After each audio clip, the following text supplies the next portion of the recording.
কিছু কিছু ছবি এমন থাকে যে ছবিগুলো ইতিহাসের সাক্ষ্য দেয়।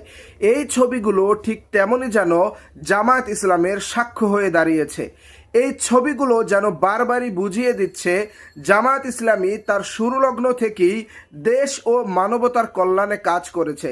প্রিয় দর্শক, এই ছবিগুলোতে স্পষ্টভাবে দেখা যাচ্ছে ডাক্তার শফিকুর রহমান এবং আল্লামা দেলোয়ার হোসেন সাঈদী দুইজনই একই সাথে বন্যার্তদের মাঝে ত্রাণ বিতরণ করছে। প্রিয় দর্শক, আজ আল্লামা দেলোয়ার হোসেন সাঈদী পৃথিবী ছেড়ে বিদায় নিয়ে চলে গেছে, কিন্তু তারই ভাই ডাক্তার শফিকুর রহমান মাঠে ময়দানে সর্বোচ্চ শক্তি দিয়ে সর্বোচ্চ উদ্যম নিয়ে কাজ করে যাচ্ছে।